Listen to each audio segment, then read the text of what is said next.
If you have a daughter, don't watch this movie.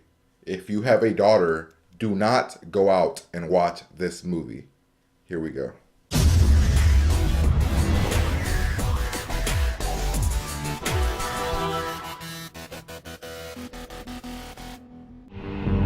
Some kids, they want to grow up be president. Some kids want to be a doctor. You know, I just wanted to be bad. Let's just get that fucking cash and go on spring break. They kicked me out of school. I thought that was great. Hey, motherfucker! Hey, what's up, everybody? Welcome to Geeked Out. This is Steven Merced, of course, and I got the chance to check out Spring Breakers, which is that raunchy movie that stars two Disney princesses, a chick from Pretty Little Liars, directed by this guy, and starring his wife half nude throughout the pretty much the entire movie. So what do you get when all that happens? You honestly get something well worth watching. The premise of this movie is four girls go to college in a small town and they want to go on spring break to have fun, but they don't have the money. So what do? What everybody else would do. Let's go rob the local chicken joint and go to spring break, guys. So that's what happens. They rob the local chicken joint. They go down to spring break. They're having fun. Everything happens, blast. Everything's good. And then all of a sudden, they get arrested for drug possession. And who's there to bail them out? Well, of course, a white rapper. Who else? No, not that white rapper. We got James Franco.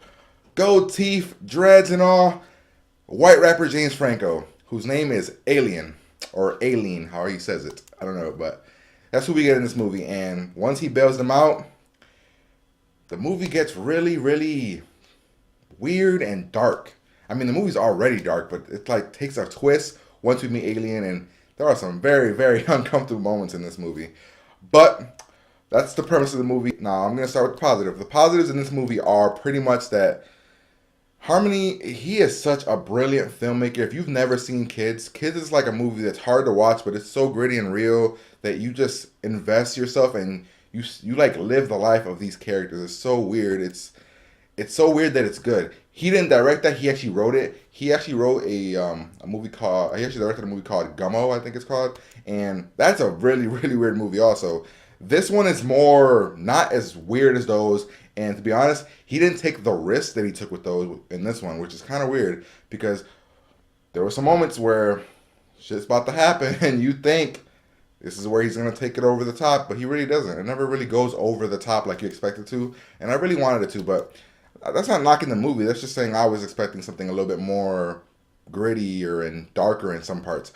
But some of the positives, like I was saying, are he uses these amazing angles, and there's been a lot of mostly positive, but some people do hate this movie, and I don't see how you can hate it. I mean, it's understandable not to enjoy the movie, but as a filmmaker, you see the angles and the vision that he has, and it's so brilliant. He throws in shots. He has a lot of voiceovers happening throughout the movie. There's a lot of repeating of words. Literally, people repeat words constantly in this movie over and over again. And yes, at points it does get annoying, but he does it so well that it works perfectly to me. Some other great positives are the acting. The acting in this movie is absolutely fantastic. I'm talking about top-notch acting. Vanessa Hudgens, she's okay. The other two girls are really good. But the standout to me, really, of the females was Selena Gomez. She plays a character called Faith, and she is the religious female of the bunch, which I guess is why she's the only one with dark hair, and all the other girls have blonde hair. It's kind of I think it's kind of trying to show us the differences. But she's a God-given girl, and she loves everything God related, but she also has a little bit of a wild side. But when stuff starts to get real, she starts to get really uncomfortable, and she doesn't like who her friends are or are becoming. She's phenomenal. I thought she had some really good moments in this movie, and it shows she has a lot of potential. But the perfect man for the job, guys, James Franco. James Franco, in all honesty, is becoming one of the best character actors is in the business. I mean, this guy transforms himself. If you watch this movie, watch his performance. he is the role. The role, he invests so much. There are moments in this movie where he does some things where you're like, holy shit, how did the director get him to do these things? He is so phenomenal, and I'm just like in awe at his work. You see his range, and it's crazy the range this man has. He is such a phenomenal actor. All right, so that's all the positives that we have there. Really unique directing, really good acting, and just some positives all bunched into a really good movie right there. Some of the negatives. All right, my negative was the ending. The ending, I don't know. The ending was not very good to me. Not sure what he was going for with the ending, but I didn't like the ending. It didn't like kill the movie for me, but the ending just didn't do it for me. Another thing was the constant repeating of words and flashbacks that he uses really often. It's kind of, it gets annoying a little bit at points, and the movie never drags, but like he uses a lot of similar like parts in the movie, and he goes back and it gets a little annoying at parts, and I can see why some people would not like it. I noticed it. It didn't bother me very much, but I did notice it.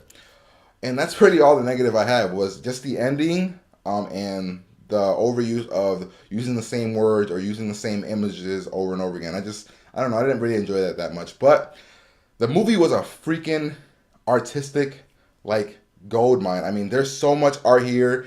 Harmony Korine, he is such a, like, his brain must work so phenomenally with this movie. He takes the elements of Spring Break. He mixes in some of the realism of Spring Break. He pretty much puts MTV and realism together and makes this. There's moments at the beginning where you're like, oh, this is an MTV video. There's music, you know, like Britney Spears all over this place. We get James Franco singing Britney Spears, which is a freaking awesome moment. We get a lot of montages, which is really cool, but it feels like a music video. Then it gets gritty, and then it goes back to music video, and it's like gritty, and he goes back and forth. And honestly, to me, it worked. I understand why a lot of people would not like this movie, but I honestly, I love this film. I thought this film was actually done very well. And if it wasn't for the ending that just left me really unfulfilled, I would have given this movie a much higher score. But as you guys can tell, I'm more leaning towards positive, and honestly, that's what I'm going to go with. I'm going to give Spring Breakers a 3.5 out of 5 because I thought it was a great movie, great time, with a few minor flaws, but not too many to actually diminish the movie. So 3.5 out of 5. Let me know what you guys think. And honestly, after watching this film, do you want a daughter? Like, seriously, this movie makes you just want to, like, the things that these girls do is just crazy. But phenomenal movie, great acting. Check it out, guys. And as always, geek out about anything, no matter what it's about. And I'll see you guys later.